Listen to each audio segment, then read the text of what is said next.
Hola Mina. Video kali ini adalah alur cerita anime One Punch Man Season 4 sesungguhnya. Bukan Season 3 Part 2, tapi ini Season 4.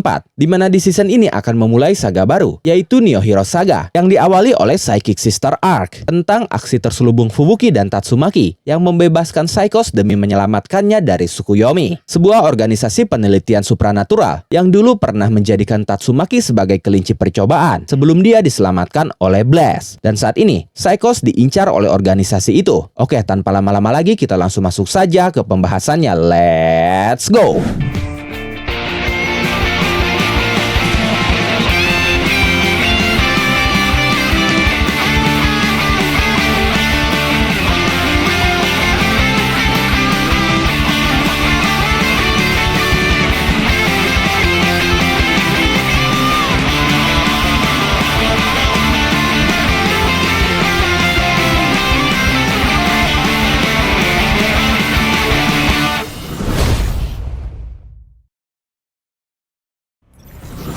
Cerita diawali dari kilas balik Psychos dan Fubuki semasa SMA. Psychos dengan semangatnya menghampiri Fubuki sambil berkata, "Ketua Fubuki, anggota kita bertambah lagi. Seperti dugaanku, pertunjukan langsung itu lebih efektif daripada penjelasan tentang kekuatan supranatural. Mungkin tidak akan lama lagi sebelum grup penelitian supranatural mengambil alih dunia dari balik layar." Saat itu Psychos terlihat lebih bersemangat dibandingkan dengan Fubuki. Psychos berkata lagi, "Grup ESP bernama Invisible Hand dari kota sebelah sepertinya mencoba mencari masalah dengan grup penelitian supranatural kita. Mereka menyebut kita kelompok anak sekolah yang bermain-main saja. Tapi beberapa waktu kemudian, grup supranatural yang diketuai Fubuki semakin naik. Bahkan Invisible Hand yang awalnya menghina mereka, kini menawarkan diri untuk menjadi bagian dari mereka." Menurut Psychos, dia mengambil pilihan tepat sudah membiarkan Invisible Hand tetap hidup, karena kini jangkauan mereka semakin meluas lagi. Saat itu Psychos bertanya kepada Fubuki, "Apakah belakangan ini aku menjadi semakin kuat? Kekuatan supranaturalmu jauh lebih kuat dariku, Ketua Fubuki. Aku hanya baru bisa mengangkat satu manusia dengan telekinesisku. Tentu saja, aku belum bisa mengangkat truk raksasa sepertimu." Di suatu hari, demi meningkatkan kekuatannya, Psychos mempelajari sesuatu. Dia membaca sebuah buku sambil berkata di dalam hatinya, "Aku sedang meneliti kemampuan baru,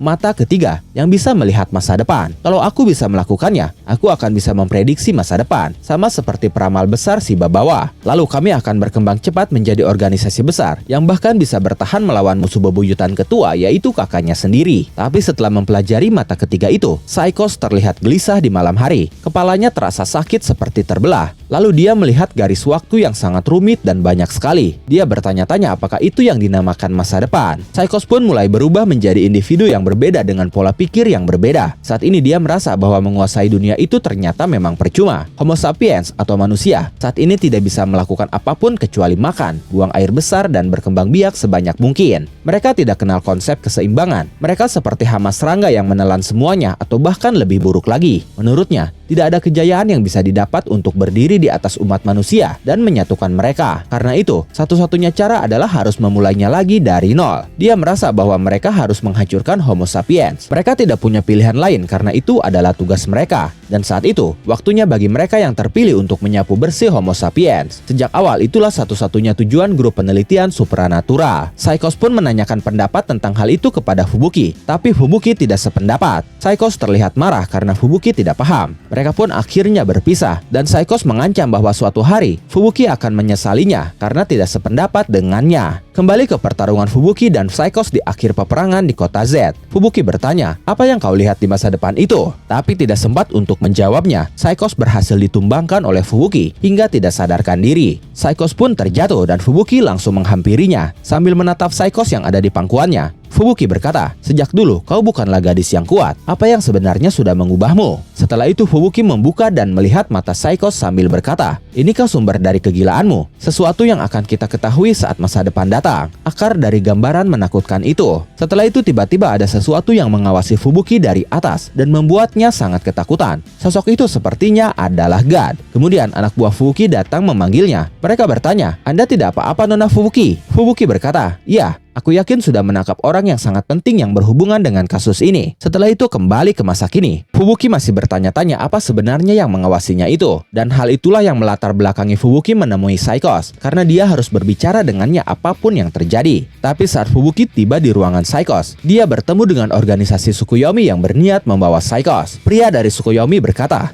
"Kau Blizzard of Hell. Para staf penahanan Psikos berkata, "Guru Fubuki, hei penjaga apa-apaan ini? Sponsor kalian sedang melakukan kunjungan." Saitama berkata, "Siapa mereka itu?" Lalu Fubuki berteriak, "Kunjungan selesai, semuanya segera tinggalkan ruangan ini." Psikos baru dimasukkan ke dalam daftar penahanan oleh markas pagi ini. Informasi ini tidak bisa diakses oleh pahlawan profesional sekalipun. Jika kakakku melihatnya, aku bisa pastikan dia akan datang untuk menghabisinya. Dan saat itu benar saja, Tatsumaki sudah ada di markas asosiasi pahlawan dan mulai menerobos masuk ke ruangan bawah tanah hingga membuat lantai dan dinding retak. Saitama melihat retakan itu sambil berkata dengan kesalnya, "Begitu rupanya, orang di balik hancurnya rumahku itu adalah..." Sebelum Saitama menyelesaikan ucapannya, Tatsumaki tiba-tiba muncul dengan menjebol lantai atas. Para staf penahanan Psikos terkejut ketakutan melihatnya. Sementara itu Tatsumaki langsung menyerang Psikos sambil berkata, "Kenapa dia masih hidup?" Fubuki dan pria dari Tsukuyomi langsung melindungi Psikos menggunakan sebuah barrier. Tatsumaki langsung menatap ke arah pria Tsukuyomi itu sambil berkata, "Jangan ikut campur." Pria itu pun terhempas menabrak tembok. Sementara Fubuki langsung meminta anggotanya untuk segera pergi keluar selagi dia menahan kakaknya. Tatsumaki berkata, "Apa yang kau lakukan, Fubuki? Kau mau melindungi monster ini? Kau sudah dicuci otak ya?" Fubuki sendiri saat itu terlihat memikirkan sesuatu sambil terus menahan kekuatan Tatsumaki. Setelah itu terjadi kilas balik. Saat Tatsumaki dan Fubuki makan malam bersama, Tatsumaki saat itu menceritakan tentang Tsukuyomi dan rencana mereka. Dia berkata, "Organisasi penelitian supranatural yang mengurungku sebagai kelinci percobaan. Mereka mengincar Psikos. Dia mungkin seorang monster, tapi aku tidak akan menyerahkan siapapun pada para bajingan itu. Aku punya rencana dan aku ingin minta bantuanmu." Dengan ekspresi terkejut, Fubuki membersihkan mulut Tatsumaki yang penuh bekas makanan sambil berkata, "Kah, kau mau melindungi Psikos?" Tatsumaki berkata, "Aku punya alasanku sendiri." Kembali ke masa kini, pria dari Tsukuyomi tiba-tiba menyerang staf penahanan Psikos hingga tidak sadarkan diri. Lalu dia pun menghancurkan semua CCTV yang ada di sana untuk menghilangkan bukti dan saksi mata yang bisa membuat nama organisasi Tsukuyomi jelek. Pria dari Tsukuyomi itu berkata kepada Tatsumaki dan Fubuki, "Kalian berdua akan jadi souvenir tambahan yang bagus." Tatsumaki berkata, "Sepertinya memang ada sedikit perkembangan dalam pengembangan cenayang buatan."